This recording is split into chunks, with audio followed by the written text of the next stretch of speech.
Good morning. My name is Lisa Mannheim, and I am the Executive Director of the Hirschberg Foundation for Pancreatic Cancer Research. I want to welcome you all today to the 15th Annual Aggie Hirschberg Symposium on Pancreatic Cancer. We are so thrilled to be here at UCLA in the beautiful Luskin Conference Center. I want to thank everyone at the UCLA Aggie Hirschberg Center for Pancreatic Diseases for collaborating with us on today's event. The Hirschberg Foundation's annual symposium on pancreatic cancer is designed to showcase advances in research, treatment options, and early detection. The aim of the symposium has always been to create an intimate and inspirational day of education by bringing together patients and their families, clinicians, researchers, and physicians. Today's topics include early diagnosis, drug therapies, personalized medicine, genetic counseling, medicinal cannabis, and nutrition. We will also be hearing from our patient and caregiver panel who will share their journey with us from diagnosis to present day.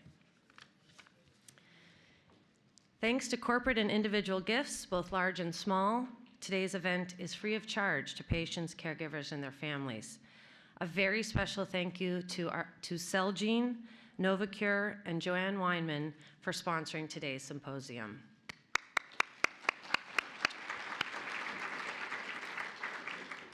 This event, however, is not fully funded, so we have included a donation form in the program if you'd like to also lend your support.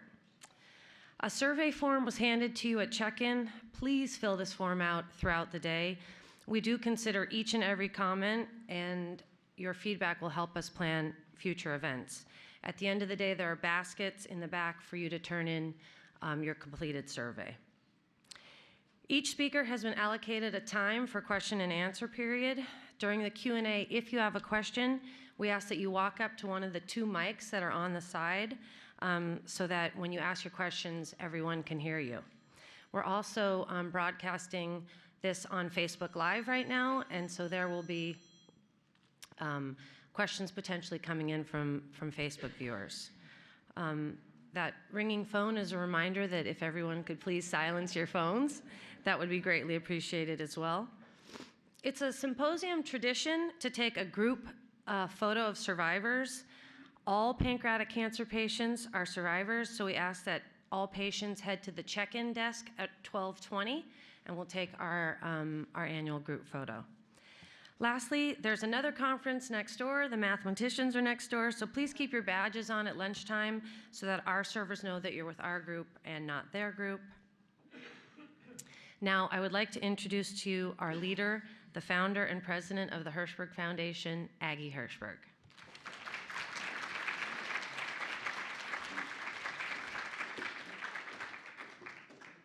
Lisa neglected to say that she's my daughter. Okay, so this is 15 years, and I've never come up here without tears, and it's happy tears to see so many of you, honest to God. It's just wonderful. Okay, so you know that this is one of my favorite days of the year. It used to start on my birthday, and results for pancreatic cancer is the best birthday present I could get. And I think you're also feeling that there's definitely a family feeling that as you come in, the way you're greeted, the way we're happy to see you, and the way you're happy to see each other. So I'm very proud of the fact that in over 22 years, we've been able to contain that family spirit, and that's what it's all about for me. All of us in this room have been touched by cancer. We are a special group of patients, caretakers, physicians, nurses, scientists, therapists, and we are all here to heal patients and strive for the cancer-free life. So welcome, my family. What is so special for me to be with you is I see your hearts, I feel your angst, your concerns, and I'm doing everything in my power to eradicate any pain and suffering. I am very, very proud to say that there are some 50 of us that are survivors in this room today. I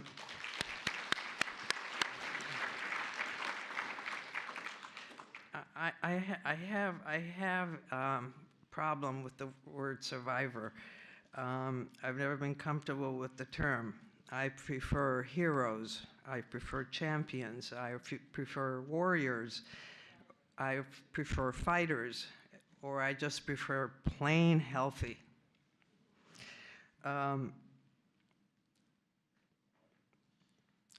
thinking of Michelle Hackbart, who has been here for every single one of our symposiums, and she's an 18-year survivor, and when I see her,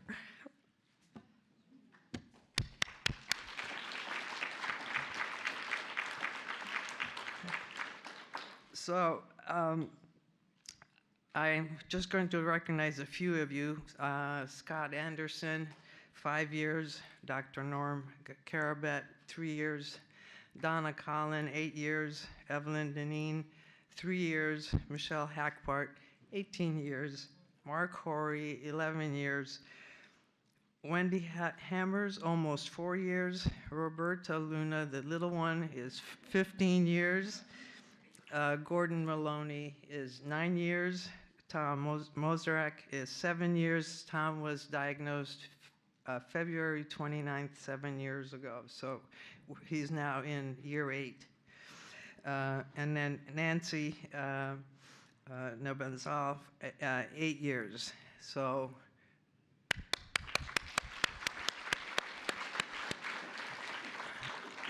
it would be absolutely fantastic if everybody stood that is a patient, so that you can connect during the session. Is that okay to do if you feel like it? You feel like standing up? No? Yes, okay.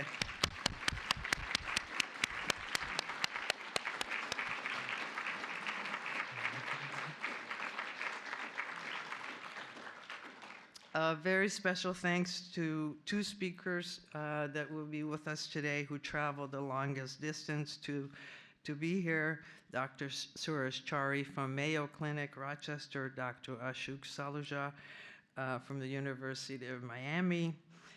Thank you both for coming in for our meeting and being with us. And I, of course, thank each and every doctor that is here today with us for giving up their Saturday to be with us. So thank you. I think I'm done. My next, my favorite job is to introduce my favorite dean in the entire universe, my friend Dr. Kelsey Martin, Dean of the UCLA David Geffen School of Medicine.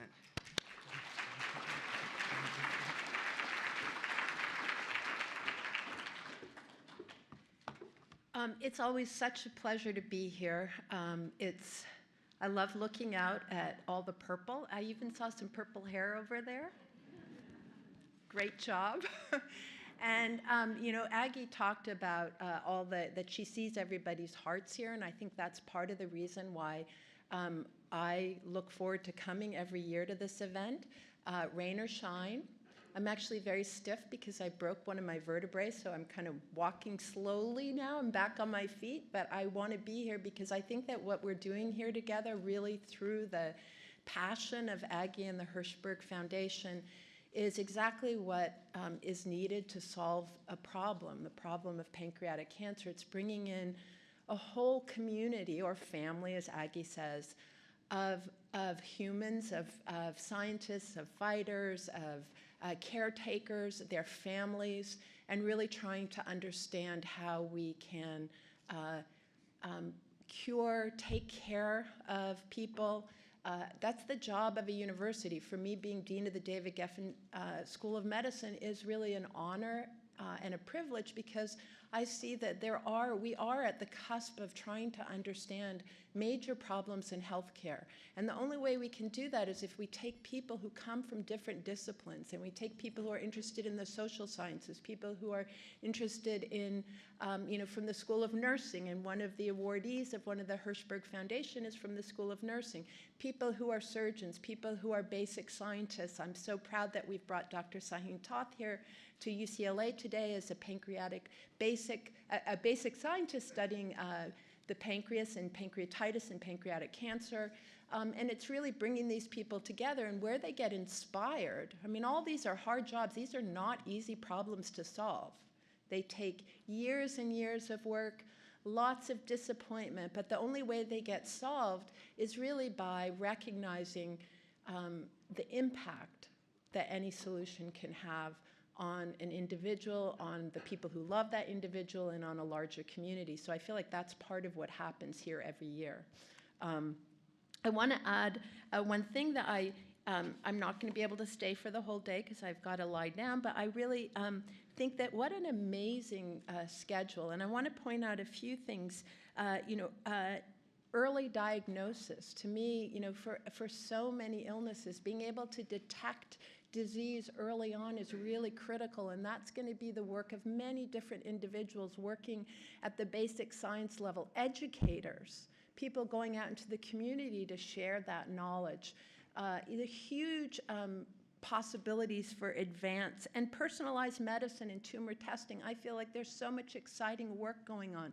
We have so many opportunities to really learn from every individual and from populations of individuals who have pancreatic cancer, from normal subjects, and to really try to understand what's distinct in every case and how can we really tailor treatments. Genetic counseling, I'm incredibly proud that together with a group of individuals at the School of Medicine, led by Christina Palmer, who's in the Department of Psychiatry, we've worked to develop a master's program in genetic counseling. We are at a state university, and some of the bureaucracy for getting things done can be a little slow. So in record time, which is a little over a year, we got approval from the entire UC system. It's now at the Accreditation Council for Genetic Counselors, and we're expecting to open this program in September of 2020, and that will be a program where we will be able to use all of the opportunities we have here at UCLA to train genetic counselors, a field for which there's enormous need and growth going into the future. The Bureau of Labor Statistics predicts that there's a 29% growth in genetic counselors. We need genetic counselors in our healthcare systems, and I think that Los Angeles is a great sort of large community to train genetic counselors because we're the most diverse county in the country, and so we can really provide that kind of genetic counseling training in an environment that appreciates the importance of diversity. Cannabis and cancer.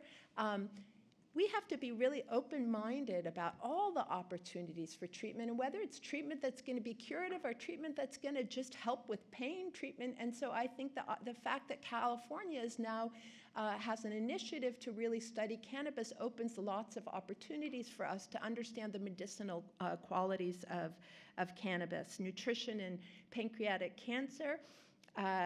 Xiaoping Li, my colleague, just came up to me and asked me how much vitamin D I was taking, and I realized I should have consulted her much earlier. So we can all benefit. I mean, what we take into our bodies really impacts our health, and so learning more about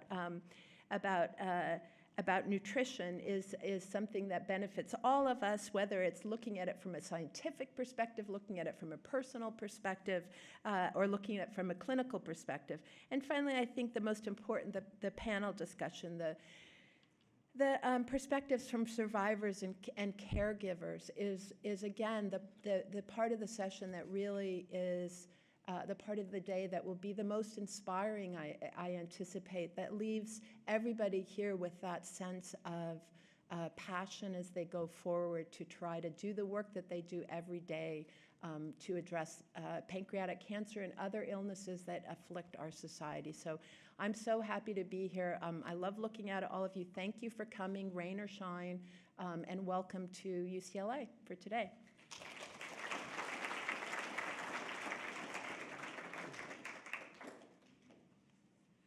Good morning. I'm Bill Gohl. I am the scientific chair for the advisory committee, and very nice to see a lot of the new faces that we have in the audience too. Welcome to the meeting. Lisa and Amy was asking me, what have they done for the last 20 years since we started the program for seed grant? So this is what I was fortunate by the National Cancer Institute in 1999 to summarize where the field of pancreatic cancer at that time. As you could see, most of the treatment we got on patients already have symptoms and metastases. And that's where we were in 1999. I summarized what we do not know and what we need to do. And then Aggie Hirschberg asked me if I would help out to create the seed grant program. And one of the key things that we run into is that manpower. We don't have manpower to do the research on pancreatic cancer at that time in 1999. Since then, we have accomplished quite a bit. Aggie have been very proud, parading that we have more than 30+ institutions participate in this battle for pancreatic cancer, and also the manpower we have created who are doing research. What we have accomplished? We now understand the disease, the biology, the molecular biology, the basic biology science of what pancreatic cancer is all about, and how it's being formed, what are the factors that promote, what are the factors that initiate, and what's the interaction with inflammation. So we have accomplished quite a bit. A lot of this basic science work has been done by our awardee of the seed grant. The second thing that come out is that we have now identified the high-risk individual to be screened. People with pancreatitis. Later on, we hear from Dr. Suresh Share about the early onset of diabetes, genetic disorder that we have heard from Dr. Margaret Timpora last year. So we have now been able to talk about who are the people who are at risk in developing pancreatic cancer. So we have that answer. Second thing is that we have developed a lot of new imaging modality. When we were in 1999, we only had a flat plate of the abdomen. We could hardly see the pancreas. Now we have CT scan, we have MRI, we have PT, all kinds of alphabet that you want to go through. EUS, somebody was with EUS, endoscopic ultrasonography.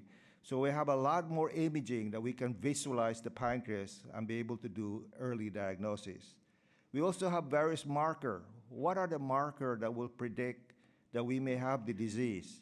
Yesterday, we have very exciting work from UCLA about using saliva to look at genetic marker, done here at UCLA, which will be introduced in the practice. Now, we have also now increased the diagnosis, early diagnosis of pancreatic cancer. This is where we are. Prior in 1999, probably 5% or less, depending upon what institution have localized cancer. Since then, with the pioneering work here with our oncologists, with Dr. Howard Reber, Joe Hine, and Tim Donahue, we have the new adjuvant therapy. We can shrink the tumor so it could be resected. Depending upon which institution talking about a fourth, 25%, 20-25% now are resectable because of the new adjuvant therapy. And the survival, if you heard, used to be 5% in 1999. If you can be operated early enough, your survival go up 25 to 35%. Now, the good news is that we, at the time in 1999, we have only one drug, 5-FU, gemcitabine just showing up. But now we have a whole bunch of other chemotherapeutic activity to tackle this disease, either as a new adjuvant before therapy, before a surgery, or adjuvant after surgery. And there's a code word now about prevention. We never talk about prevention. The last 5 years, we now have the word prevention for pancreatic cancer. Now, we have accomplished a lot of this because of your support. Without your support, we're not going to do it happen. Aggie's seed grants program was really very outstanding, not only the people who provide the work and also provide the manpower to tackle this disease. So in 20 years, we have accomplished quite a bit. but we're not there yet. We're looking, now talk about prevention, we want to look for the next challenge, cure. The word cure. Hopefully we can talk about cure like the breast cancer people, the colorectal cancer people, some of the leukemia, lymphoma. We're not there yet. The work's still going on. We need your support, and we're very, very grateful for what you have done, to many of you for more than 20 years. And Aggie Hirschberg Foundation is there to support us.